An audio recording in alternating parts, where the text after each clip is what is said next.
Alright, ladies and gentlemen, if you are watching this right now, this is a small tutorial from Mr.Dinhs about how to properly do your introduction.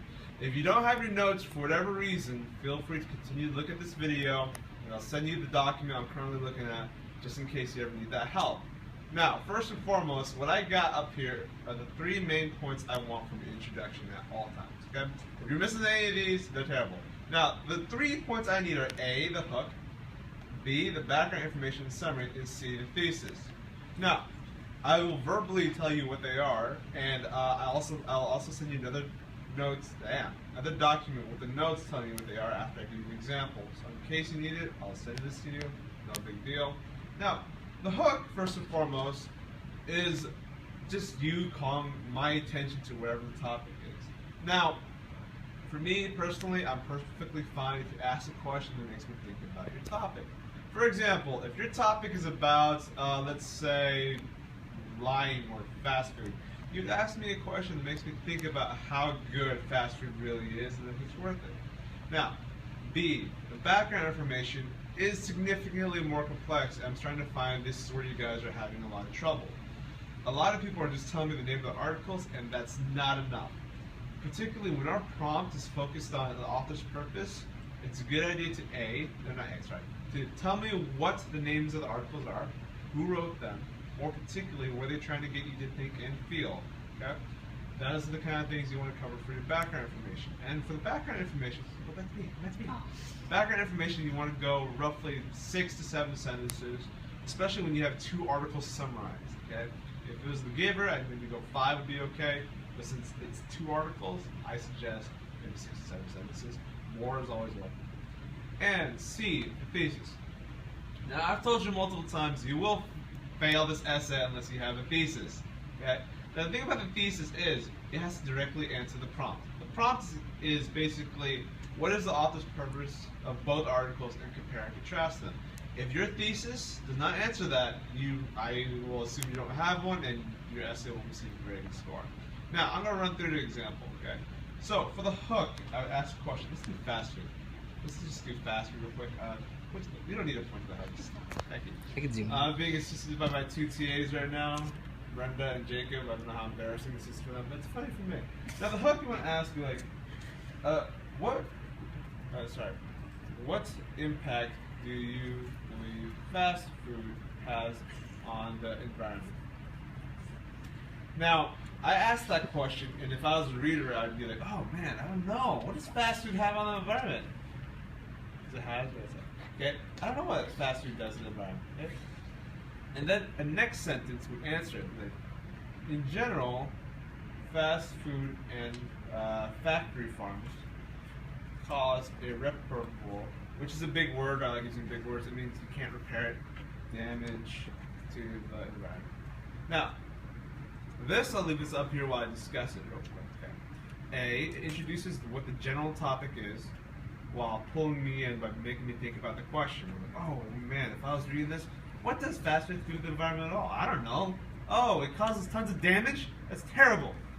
And that's what I think if I was reading this. This is a decent hook. I would give you full credit for this. If you didn't ask a question, or if you just jump straight to summarizing the articles, I'm going to mark that as you not having a hook, and that's not a good sign. Okay?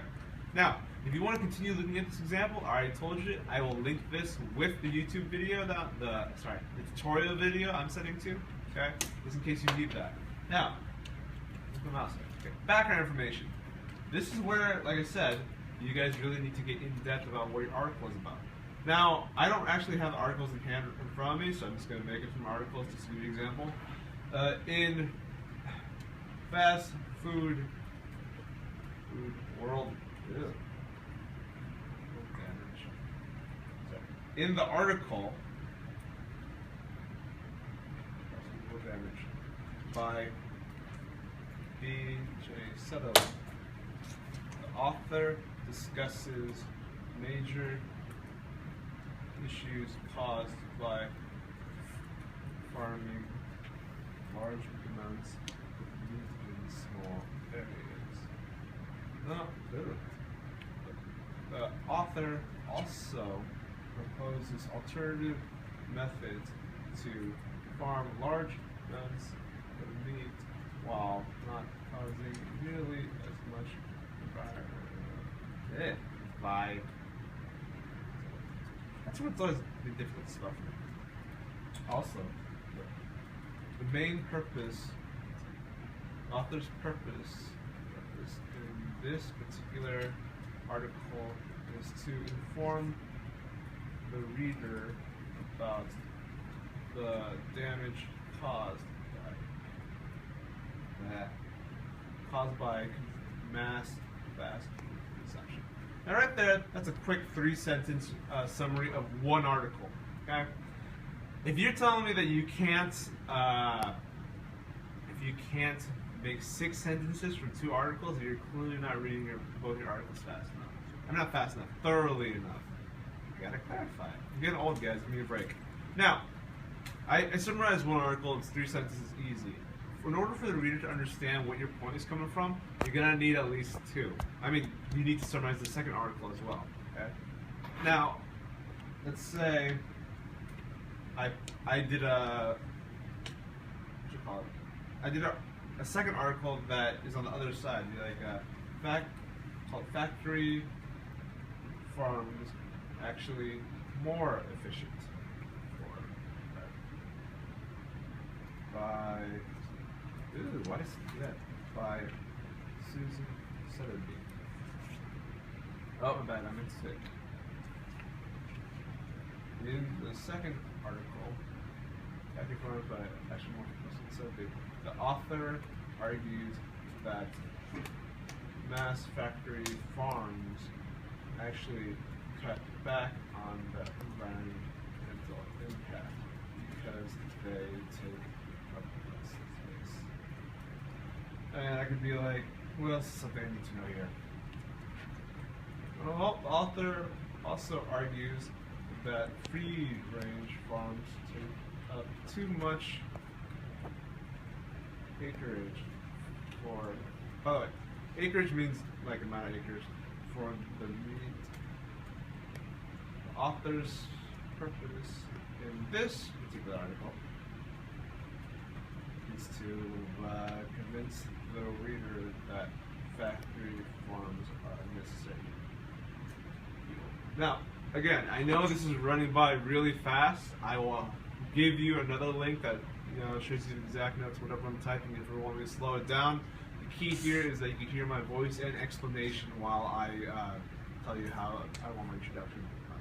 And right now, this is so far easy 8 sentences, and it's not particularly long. You'll notice I did this very fast. I didn't take the time to use sentence variety. This is what a passable, maybe B-ish essay would be like. If you want to go for that A, go for that sentence variety.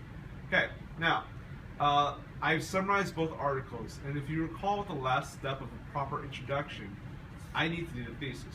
Now, the thesis, again, I grade depending on how I want you to do it. Okay. For example, the base thesis, like a C, would be the author's purpose of both articles is to inform the reader of both sides of the factory farm, fast food and factory farm issues.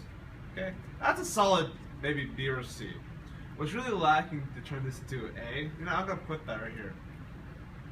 The parentheses, B or C, grade. What's really lacking to turn that into A is some more sentence variety and some academic language. I want you at this age to really go for that compound, complex sentence. Use some bigger words that I know you guys have been using. And you know what? You've probably begun to use larger words already and haven't even been aware of it. Okay? And let me show you what I think an A is. A. Ooh. A grade. Okay? After a thorough analysis of